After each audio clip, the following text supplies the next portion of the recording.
The global commons, so places like Antarctica, the deep oceans, or outer space, have been seen as areas of our world that don't belong to any one country or individual.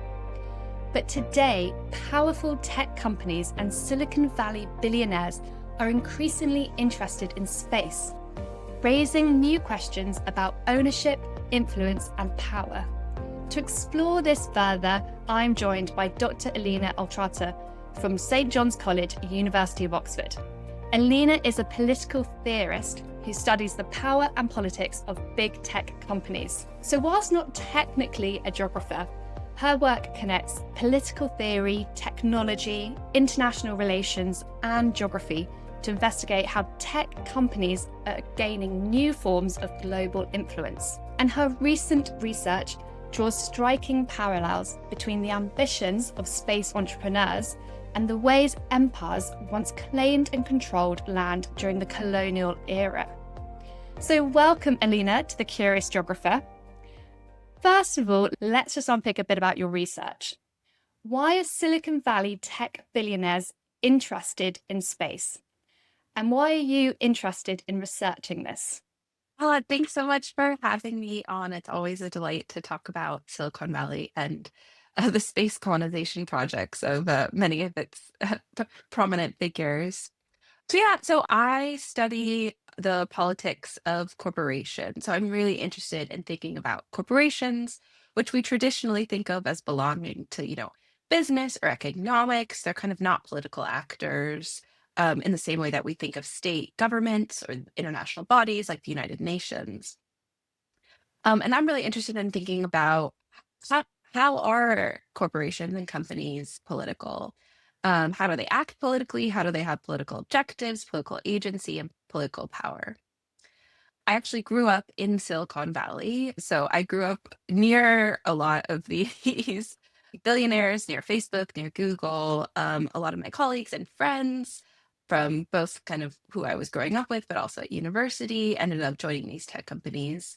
And I was really struck by how the things that they were doing when they were in companies were really similar to the things I was studying in politics and history and international relations. And so I think in the current era, we can think of Facebook, we can think of Blue Origin or SpaceX, which is trying to go to space, as apolitical. They're just business enterprises. They're following the money.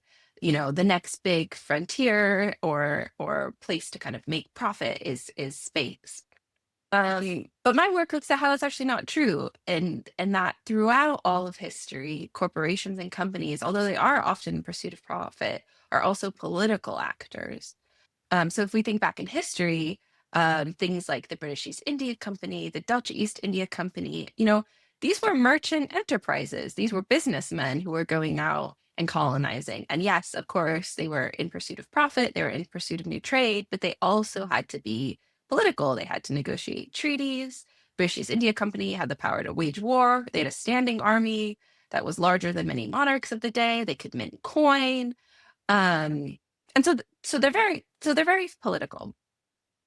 And so when I was looking at kind of around me at the Silicon Valley tech companies, at Jeff Bezos, at Elon Musk, and how they were trying to go to space, what struck me is that they are really similar to what the earthly colonists were trying to do, both in their tactics and in their ideas and in their actions. And so I think maybe that's kind of what we'll talk about today, is that the way that these like earthly colonists are talking about discovering new worlds or building new societies, but also imposing relationships or ways of relating to space and each other, which is where the geography part comes in. That structures those power relationships and dynamics are also really, really similar. That's really interesting because when students study globalization, they also sometimes see it as a new process, but actually flows of money, investment, people were so evident through colonial times as well. And it's those kind of similar structures that created trade links and things like that, which obviously negatively impacted so many countries. But it's not just like our global world at the moment. As you said, it links to maybe previous examples that have happened before. But I'm interested because we haven't explored it in this direction. So what do we mean by space colonialism? And In what ways, therefore, is space colonialism similar to historic examples? Yeah. So I think a lot of the times when I talk about, I'm against space colonialism, the pushback I get often actually from astronomers are like, oh, so you never want to go to space? Like, we can never send rockets out into space? And I say, no, no, no, no. That's not what I'm saying. So space colonialism is a very specific set of processes and ways of relating to space. So it's not just about going to space, but how we impose power in relation to it. So I think there's two components. One is building human settlements in space. So this is people like Elon Musk who say, I want to start a new colony on the red planet. If anyone is a big watcher of Saturday Night Live, Elon Musk had a skit where he kind of, is the head of this Mars colony. So there are people living on the moon. In the SNL skit, it was Miley Cyrus and Pete Davidson, who are kind of the first settlers on the moon. So there's human settlements. But it's also about, and this is, I think, where the main link to kind of earthly colonialism comes into. It's also about how we structure rule over that space. So right now, as you kind of mentioned in your intro, outer space is understood as a global commons, which means it's the providence of all mankind. Um, so no state or person or company can own space. We are all sort of not free, but it's our shared responsibility to discuss amongst ourselves as a global community about how we want to best relate to the stars. So, we can see this happening in politics right now. A lot of people are complaining, whether they're astronomers, whether they're celestial navigators, or other satellite companies, about Elon Musk's Starlink satellites. So he has launched, this company has launched, hundreds of satellites in the night sky, and it's literally changing the way the stars look because of a light from these hundreds of orbiting satellites. And people complain because the sky doesn't belong to any one person. It belongs, to all of us. And we all have the right to say, like, no, that's not right. What you're doing is harming me or impacting me. We can't conduct research. We can't navigate our ships properly. Depicting, animals, actually, their migratory patterns, which has huge effects. But if we go out into outer space and start colonizing it and claiming it as territory or land, that changes who's in charge of it. So currently, the United States acting head of NASA has said that he wants to build a nuclear reactor on the moon. And to do so, he wants to establish keep out zones. So right now, right, lots of different states have like scientific exploratory rovers or robots or things that can send to the moon, and there's often coordination. But NASA has said, no, we want to establish a keep out zone, which is sort of a territorial enclave with which to build our nuclear reactor. And so you can see that by doing that, all of a sudden, something that was shared space that we had shared responsibility over suddenly becomes the property or territory of one state or company that gets to set up shop and then defend and potentially use violence even against any kind of what it sees as incursions, right? So it's about also structuring a space of rule. And if we look back at the history of colonization, this is extremely similar to how many of the processes of colonization worked. Colonization and imperialism, of course, are long histories. They unfold in different places in different ways.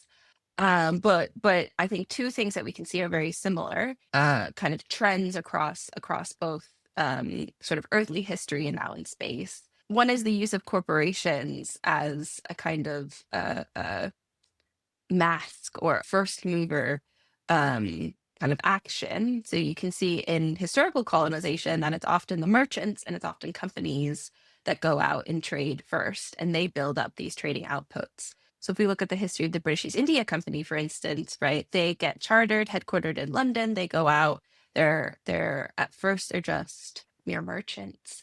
They negotiate with political entities in India and in the Indian subcontinent, and slowly build their political power.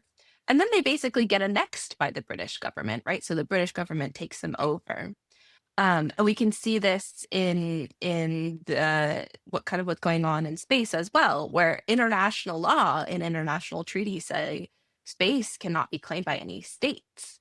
And states have gone and said, well, but what about companies, right? So the US has legislation saying that, our companies can go out and claim minerals on the moon. Our companies can go out and take these resources, and we'll back them up. So it's this kind of company or business loophole.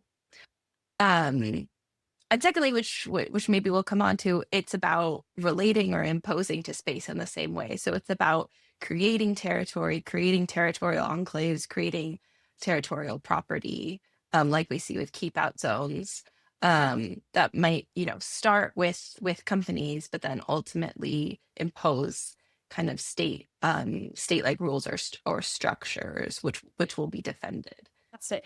This is just kind of like blowing my mind in terms of all the things that you said people want to do with space. So, can I just add in a small question here in terms of you mentioned maybe nuclear energy, other satellites or lights being in space, and the potential populations living in space? Like, what are the just general ideas or ambitions of people? What are the actions that they want to achieve in space? Do you mind just giving us a quick overview, or little list in terms of that? I think for the two billionaires who are the most prominent proponents of the outer space colonization, that's Jeff Bezos and Elon Musk. So both of those men own private companies, for outer space colonization, essentially. That's SpaceX in Elon Musk's case and Blue Origin for Jeff Bezos. Both of these men have said explicitly that they want to see human colonies in space. So they want human settlements in space. But both of them have slightly different iterations of what they want to do. So Elon Musk wants to build a settler colony on Mars. He wants us to be an independent settler colony, that can be kind of, he thinks something bad is going to happen on Earth, so he thinks this will be kind of like the backup colony for humans on Mars. Um, Now, a lot of scientists and astronomical experts have said that his plan is impossible. There is no way to build a human settlement that would actually be habitable on Mars. So but it is possible on the moon. So Musk might have to kind of amend his strategy, and there are already companies building 3D printers to build 3D printed houses on the moon. Bezos is slightly different. Bezos doesn't want to colonize a planet. Instead, he wants to develop floating orbiting structures that will orbit the Earth, kind of like giant hotels. And he thinks that we should zone Earth as a national park in order to save it from climate change, and most of the human population should move into these floating hotels. Now, experts have also said that Bezos's ideas are not technically feasible, because he will show you these mock-ups of these beautiful, luxurious space hotels with he says they'll be like Hawaii on a good day with no earthquakes.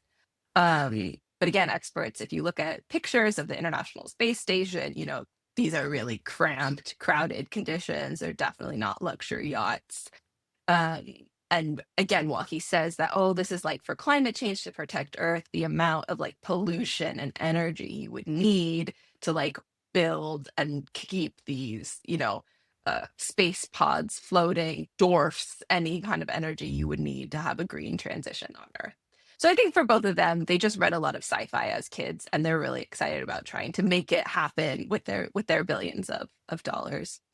So those are the two big guys. Then there's, across the space industry is big and diverse. I think many states, I mean, the US government is definitely interested, I think, under Trump administration, towards militarizing space, right? They're hinting at that with this like nuclear reactor, definitely with satellites too, um, in terms of what will happen. So I think there's a lot of different initiatives across the space sector about what people's visions are for space, how they want it to be used. But I think that the two biggest players, which are Musk and Bezos, definitely, although they say things about space tourism and bringing people to space, they really want to establish human settlements in the stars. And there's no other, because I suppose they have so much wealth, there's no other countries that are as interested in space, or are there other countries that are also competing for this? Yeah, I think there are. So the big one that the US likes to talk about is China. and astronauts, and China has said that they want to put astronauts on the moon by a certain decade, and a few decades away. Um, and you have international, uh, different countries also are on the International Space Station, like Russia. India is developing a space program. But I think that even though these countries are developing in terms of like outer space exploration, like the moon and Mars are setting things up, it's the US that's the farthest along. Um, and again, although there are lots of countries that will put satellites, including, the EU has satellites as well. SpaceX has like the largest number and share of satellites currently in space. So there's definitely, international movement and certainly international space development. But I would say like the US is kind of their companies are the biggest ones who are sort of the furthest along at the moment. But that may not be the case forever. Okay, let's go on to talking about indigenous dispossession. So you argue that space colonialism can be linked to this. So what do we mean by indigenous dispossession? I hope I'm saying that right. And how is it linked to space colonization?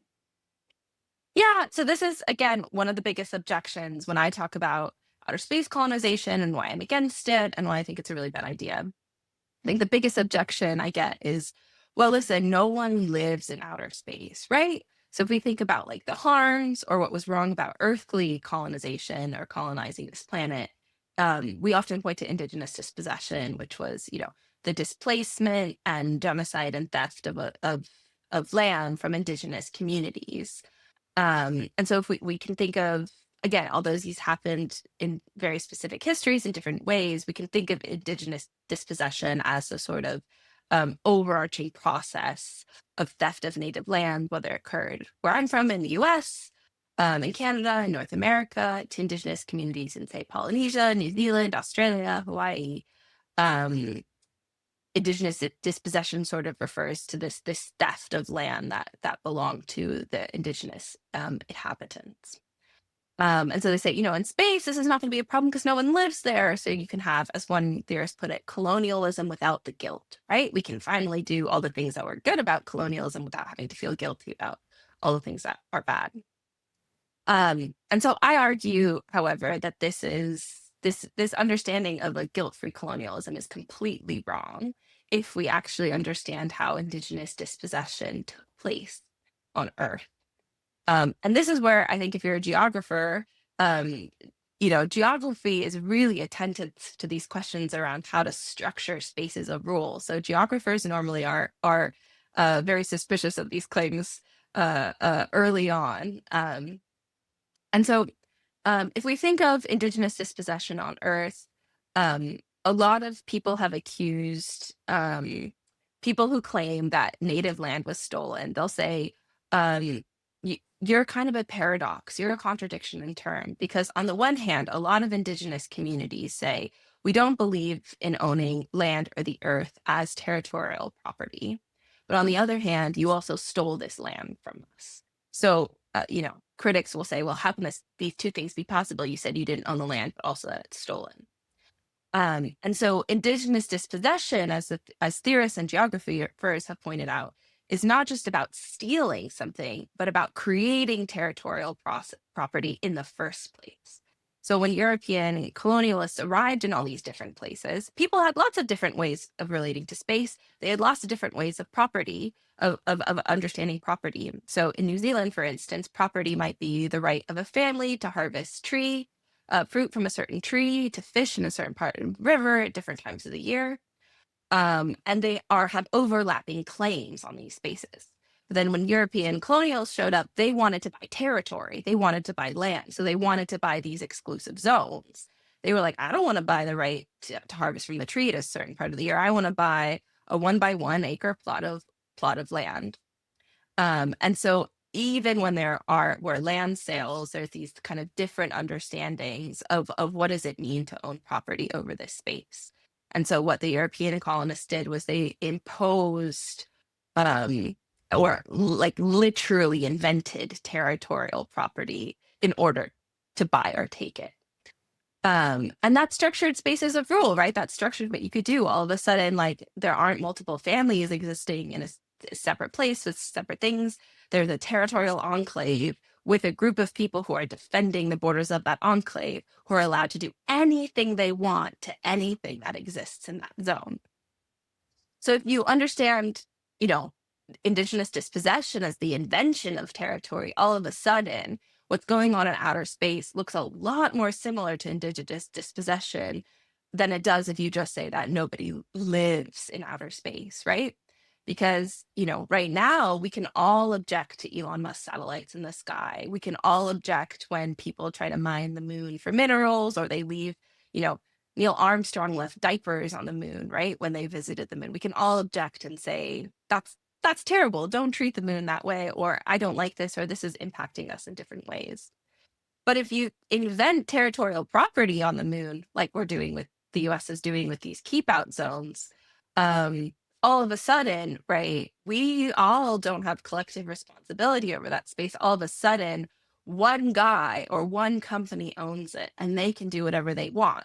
So if all of a sudden we understand the moon as territorial property and Blue Origin owns a huge acreage of that property, they can mine the moon for minerals, they can pollute it, they can build a nuclear reactor and have a nuclear meltdown and pollute it completely. And if other people object, they can say, well, that's my property. So it's my problem and not yours.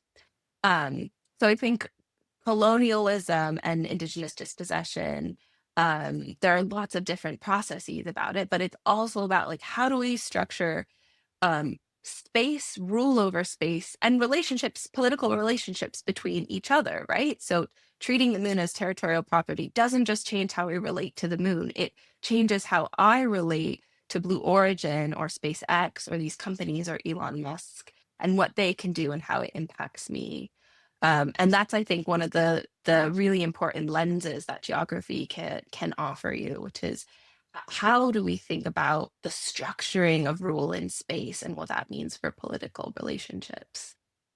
So interesting because when we initially started talking, I was thinking, is it fair to be calling it space colonialism because it doesn't have that direct impact on people and communities? And whenever we teach about colonialism, we teach about the ways that local people were impacted by it and that like forceful takeover of space. I really like how you reframe it in terms of actually how are we creating space and the similarities between that. It's really interesting to kind of review the concepts and see those parallels between them. Um, I have a quick another question. I know you've got a link what students can listen to as well, but in terms of governance, is like the UN, like who is able to potentially govern or restrict actions to say prevent this potentially happening? Does your research feed into any like policy updates? I wonder, is there any current control on what's happening in space at the moment? Yeah, so I think to kind of go back to that point about harm too, I think it's no coincidence that one of the most forceful voices of critique against outer space colonialism are indigenous communities. So there is a huge alliance, or I should say, there are a large number of indigenous activist groups, and there are a number of alliances in different areas. So there's like a big one in Australia and New Zealand. Um, as well as in the US where I'm from of indigenous communities who are saying like we actually have claims and relationships to space. And we can see outer space colonialism is harming them. So those are the groups and the people that I look to for kind of when we think about policy or solutions are like how should we relate to space? And I think indigenous kind of traditions of thoughts about relating to nature, so not just outer space, but also the earth, um, the animals, kind of these complex, interconnected ecosystems, not just is not just a really incredible and important source for outer space, but also about climate change, about us and politics. So that's kind of where I looked to for knowledge is those groups, and I can provide some links as well. Um, and I think currently the kind of international law or international regime around how we relate to outer space does protect space as a commons, and that we're seeing that eroded. So actually we're going backwards.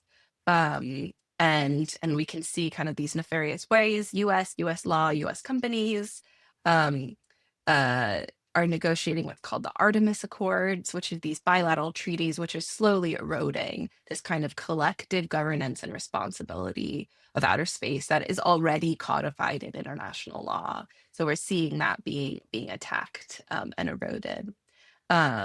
So those are kind of the two spaces I look for. And if students are interested in finding out more about this, I believe you have an article that we can link to. Can you tell us a bit about that? And if they're really interested, I also believe you have a podcast as well. Yes. So hopefully it'll be linked, but if students are interested in learning more, I have a article in the Boston Review, which was written after Elon Musk was on Saturday Night Live. And so it's my big critique of his action in the skit that kind of goes through the similar things that we've been talking about, the history of companies and colonization and how it mimics and mirrors indigenous dispossession. But if you're interested as well in learning about all of the crazy bad things that Silicon Valley companies have been up to, I have a podcast called The Anti-Dystopians, the politics podcast about tech, where I kind of go over and talk about the various ways in which Silicon Valley is up to no good and how we can avoid descending into dystopia in the future. And I just wanted to thank you so, so much for being a guest on our podcast. We haven't talked about anything like this before, and we've talked about things related to globalization. And I just think this is such an interesting space. And I know that we're saying that so many students, you just kind of grow up learning about space. So to actually see how some processes are being played out or what people want to do, and actually how that impacts our relationship with our Earth and our planet, it's been really interesting to dive into this and also see those parallels with kind of past colonialism, particularly thinking about territorial space. So I just wanted to thank you so, so much again for being a guest. And yeah, looking forward to seeing everybody for our next interview.